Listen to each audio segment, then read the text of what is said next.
الحمد لله خالد الوجود من العدم وجاعل النور من الظلم ومخرج الصبر من الألم وملقي التوبة على الندم فنشكره على الفصائم كما نشكره على النعم ونصلي على رسوله الأكرم فصلى الله عليه وسلم وعلى أتباعه خير الأمم.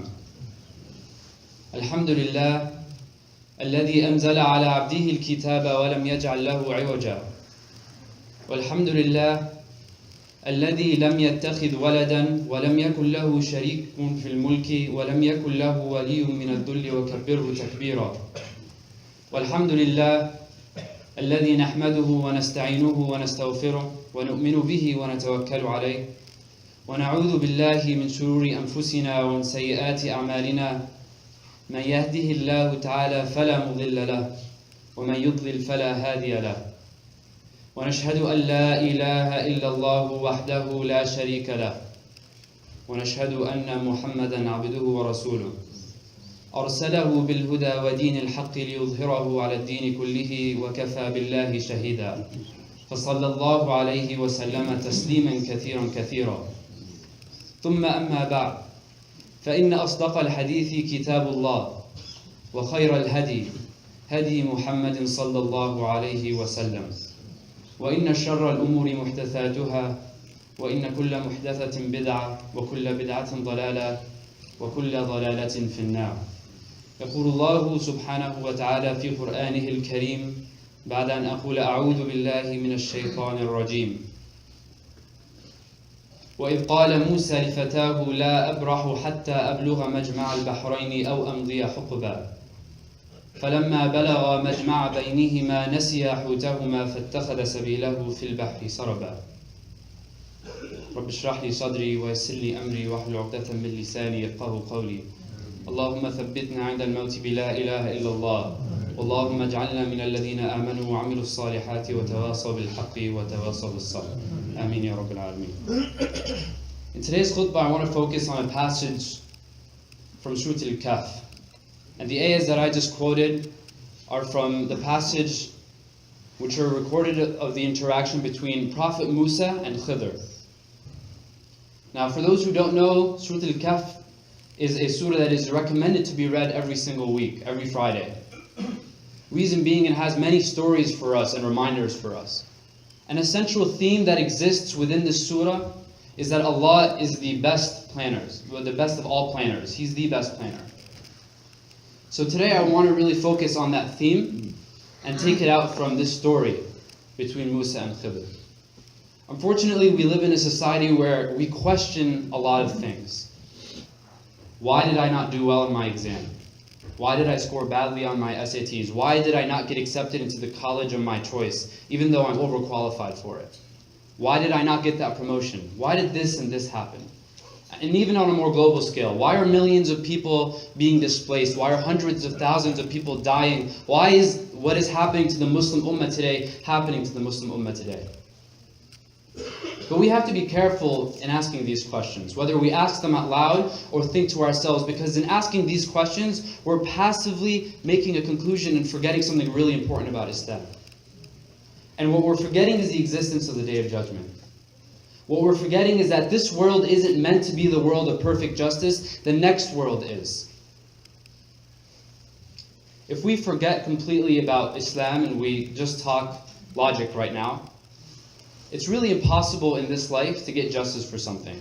Complete, perfect justice. For example, if someone kills someone else, okay, in some states they'll get the death penalty and they'll be killed back and that's it. However, say that person kills 30 people. What's the only thing you could do? Take that person's life. Is that justice? Ibn Taymiyyah even goes as far as saying that if someone punches you, don't punch them back because you might be punching them harder than they initially punched you. And therefore you would be the oppressor in that situation. So what we're forgetting in the theme of these questions is that there is perfect justice. And Allah does exist and He does put that justice. But that doesn't necessarily all have to happen in this world. Some of it will happen in this world, but a lot of it will happen in the Day of Judgment. And the Day of Judgment is something that is unseen. We have to believe in it in our heart, and it's part of our faith. So in this story between Prophet Musa and Khidr, Allah is actually giving us the ability to glimpse in the unseen for just a second to reflect on His perfect justice.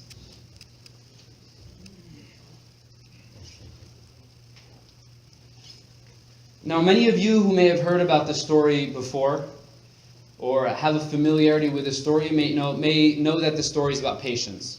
What I really want to hone into before getting into the story is that this isn't the type of patience that we're talking about when we usually use the word patience. It isn't, okay, you're fasting, you're tired, just wait. If you wait, things will calm down and it'll get better. No, this type of patience refers to our ability and our tendency to consistently try to reconcile things that happen around us in this world by asking question after question. And this type of impatience isn't just directly linked to Prophet Musa in this story. It is actually attributed to all humanity. So this story isn't just a lesson for Prophet Musa. It is a lesson for all of us. So I'm going to go through a quick summary of this story. And there are a couple of small lessons we can learn. There are actually a huge number of lessons that we can learn from this story. But in today's khutbah, I want to focus on just this one. And for those who don't know the story, the background starts with Prophet Musa making a statement to his people. He says, out of everyone that is who's living on this earth, Allah has given me the most knowledge. So he's making this statement to his people. And what Allah tells him is that, no, Prophet Musa, there is someone who is more knowledgeable than you. So what Prophet Musa does is he goes on this conquest to follow this person. And although this person isn't mentioned by name in the Quran, scholars agree that it is Khidr alayhi salam. So there's an ayah in the Quran in the story that is فَوَجَدَ عَبْدًا مِّنْ عِبَادِنَا آتَيْنَاهُ رَحْمَةً مِّنْ عِنْدِنَا وَعَلَّمْنَاهُ مِنْ لَدُنَّا عِلْمًا. In the translation, then they found one of our servants, whom we had bestowed mercy from us, and whom we had taught knowledge from us. So this is someone who has more knowledge than Musa. And to get a little bit more technical in the Arabic here, there are two words that are used that mean us in Arabic, or in English they both mean us, but in Arabic there are actually subtle differences at their meaning. He said, رَحْمَةً مِّنْ عِنْدِنَا, mercy from us, وَأَتَيْنَاهُ مِنْ لَدُنَّا عِلْمًا, also means for us in English. But in Arabic there's a subtle difference. If there's something that is عِنْدَكَ, and you're giving it to me, something that you have, it's an open possession, like your car keys. You're giving me your car keys. But if there's something that is ladunka, this is a type of possession that is attributed to something that's more private. It's as if you're giving me something after you go into a vault and pick it out. So what Allah is already implying in this verse is that the mercy that He has given Khidr is more accessible, rahmatan min indina, but the ilm, the knowledge that He has given Khidr is way less accessible. Like He has only given Khidr this knowledge. And this knowledge is knowledge of the unseen. Now there's already a small lesson we can begin to learn from this verse, right? Prophet Musa is someone who has very, very high status in Allah's eyes. He's actually the prophet that is mentioned the most by name in the Quran, over 160 times out of all the prophets. There isn't a juz that goes by that Prophet Musa or his people aren't mentioned by name or referred to. Right? Allah refers to him, وَكَلَّمَ اللَّهُ مُوسَى تَكْلِيمًا, referring to the fact that he directly spoke with Prophet Musa, unlike his relationship with many of the other prophets. But even in this situation, Allah is telling Prophet Musa, there is someone who has more knowledge than you.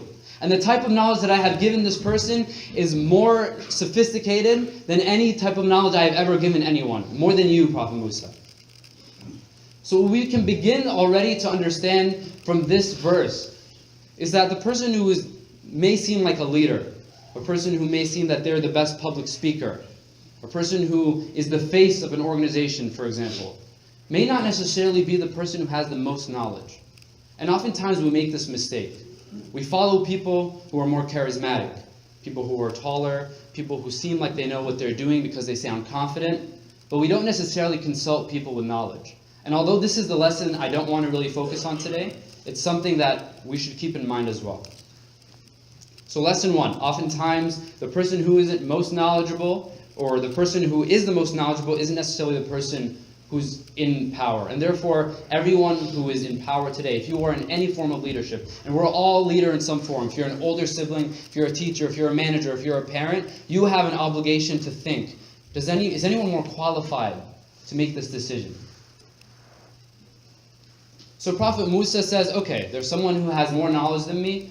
Clearly I need to follow this person. I want to be like this person. So Prophet Musa goes to Khidr and he says, let me follow you so that I can learn from what you know. And what does Khidr say? Like a normal teacher would say, sure, follow me. I will. You can ask lots of questions. I'll teach you everything you need to know. I'm really excited to have you as a student. No, Khidr says, you're not going to have the ability to comprehend what you're going to go with me. إِنَّكَ لَن تَسْتَطِيعَ مَعِيَ صَبْرًا. You will not have patience to go on this journey with me. And Prophet Musa, of course, challenges him. He says, no, I'll have patience, trust me. Just let me follow you. You will satajiduni insha'Allahu sabira. Inshallah, you will find me patient. So then Khidr says, okay, one rule, you're not allowed to ask me any questions. Right? Normal teachers are like, please ask questions. I want to teach you, please. But Khidr here is saying, do not ask questions until I'm done with everything. Do not ask questions. And he doesn't even say you can ask questions later. He says, he doesn't even imply that he will explain after what happens. He just says, don't ask questions. Prophet Musa says, okay, that's fine. If this is what I need to do to learn from you and follow you, then fine, that's what I'll do. So Prophet Musa says, okay, and they marched off, until they got onto a boat. So they're doing their affairs, they got onto a boat, and Khidr decides to puncture a hole in this boat. And Prophet Musa is sitting there and he looks at this and he's surprised. Why have you punctured a hole into a boat? This is a boat of a poor villager who needs it to feed his village. Right? He needs the fish, he needs the sustenance that this boat will provide. How can you do something like this to these poor people? So then Khidr says, didn't I tell you you wouldn't be able to be patient with me? And then Prophet Musa remembers and he says, okay, I'm sorry. I'm not going to do it again. Please don't punish me for something that I had just forgotten about once. So then he said, okay. And they marched on. So they marched on until they reached a young boy. They found a young boy while they were walking around. And Khidr decides to take the life of this boy. Now Prophet Musa is appalled at this point, right? Like this is the Prophet Musa that went to Fir'aun to free his people. And now this person who Allah told him has way more knowledge than he does just kills an innocent boy, right? He doesn't kill anyone. He kills a boy who by definition is innocent. So he's appalled at this point. How can you kill a young innocent man? And then Khidr reminds him, right? He says, didn't I tell you that you will not be able to be patient? قَالَ أَلَمْ أَقُلْ لَكَ إِنَّكَ لَن تَسْتَطِيعَ مَعِيَ صَبْرًا. And then Prophet Musa says, okay, if I ask you about one thing after this, one more chance, then that's it. We will leave. We will be apart. I will no longer follow you and learn from you. Just one more chance. Okay, one more chance. فَانْطَلَقَ. Until they reached the town. Now this town had a lot of greedy people in it, basically. And they were really hungry. So they asked a group of people to feed them in a house, and they didn't even open the door. They wouldn't even acknowledge their presence. That's what the rhetoric implies from this ayah. But what happens is, instead of just leaving this town, Khidr notices that there's actually a wall that's kind of leaning, like it looks like it needs to be repaired. So Khidr fixes that wall. And it implies that Khidr only fixes this wall. Prophet Musa didn't want to do anything. He was scared. He was like, I'm on my last strike. I'm not going to do anything. Khidr is fixing this wall on his own. And after that, Khidr was like, okay, let's go. And then Prophet Musa was like, this is an excellent business opportunity. You just fixed this person's wall. We are hungry. They have money. They have food. Why don't we ask them for something so that we can sustain ourselves? And without knowing it, it was strike 3. Khidr said, that's it. This is هَذَا فِرَاقُ بَيْنِي وَبَيْنِكَ. This is the split between you and me. But what he does next is he tells Prophet Musa the reason for everything that he did before. سَأُنَبِّئُكَ بِتَأْوِيلِ مَا لَمْ تَسْتَطِعْ عَلَيْهِ صَبْرًا. So I'm going to give a brief translation and also summarize the responses to each of these. As for the ship, then it belonged to certain indigenous people who did their business upon the sea. Then I willingly damaged it, and beyond them was a king who was taking away every ship by force. So as Prophet Musa indicated before, this ship belonged to needy villagers. And the person who was fishing was actually providing sustenance for this entire village. But the reason that he punctured this hole is because he had knowledge, again, knowledge of the unseen that no one else has, that there is an evil king that it lays in a village that this boat is headed towards. And it is picking out every single ship that is not damaged and taking it for its own. So when damaging this ship, Khidr ensured that it would be safe and not be stolen by the evil king, so that the person or the villager would be able to return back and provide the food and sustenance for his village. As for the youth, then his parents were believers. So we were apprehensive that he would oppress them with his inordinance and disbelief. So we willingly intended that their Lord will give them both in exchange a more charitable son that he needed than he had, and nearer in tenderness. So it's basically saying that this young boy that we killed while he was still innocent would have grown up to be someone who in fact was the exact opposite of that. He would have put himself in danger, would have put his family in a worse position. And it doesn't specify here if it's a worse physical position or worse emotional position. Maybe they would actually be a reason for them to commit sin, or something may happen to them in the future. It doesn't answer. All it says is that this is better for the parents. That now Allah will replace them with a son that is more obedient and a son who will be good for them. As for the wall, then it belonged to 2 orphans in the city. And beneath it was a treasure belonging to them. And their father was a righteous man. So your Lord willed that they should reach full age and take out their treasure as a mercy from your Lord. And in no way did I commit this on my own. That is the interpretation of what you are unable to be patient about.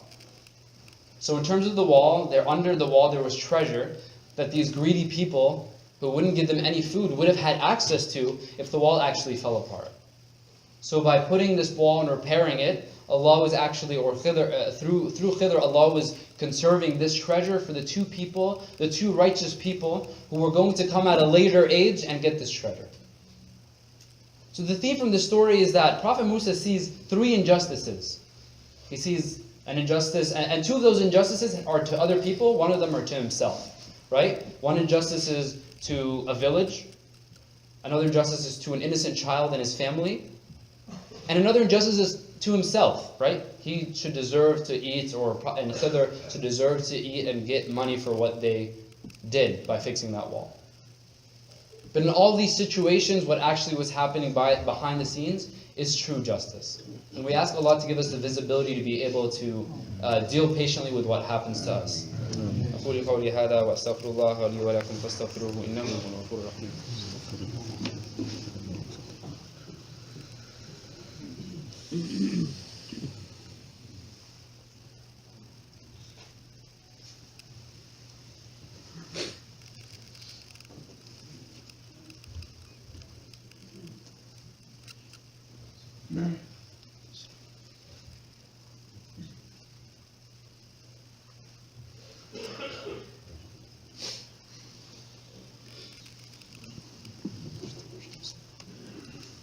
إن الله وملائكته يصلون على النبي يا أيها الذين آمنوا صلوا عليه وسلموا تسليما اللهم صل على محمد وعلى آل محمد كما صليت على إبراهيم وعلى آل إبراهيم وبارك على محمد وعلى آل محمد كما باركت على إبراهيم وعلى آل إبراهيم في العالمين إنك حميد مجيد. I just want to conclude today's khutbah by summarizing some of the lessons that we've learned from this and bringing this story together at the end. Here's what we shouldn't learn from the story. We shouldn't learn that it's okay to put holes in boats. If that's what you learn from the story, then you misheard the whole thing. We shouldn't learn from the story that if the little kid looks like he's going to be a naughty kid when he grows up, that we should take his life. Like, that's not the story. Again, we also shouldn't learn from the story that if we see an injustice, we shouldn't speak up about it. That is not the point of the story either. The story is a lot more subtle and has a lot more deeper meaning. And a lot of it really symbolizes our way of thinking. So when Prophet Musa is asking constantly, why did this happen? Why did this happen? This is symbolizing humans. Our human nature to consistently try to reconcile what's happening around us. Why did this happen to me? Why are people dying around the world?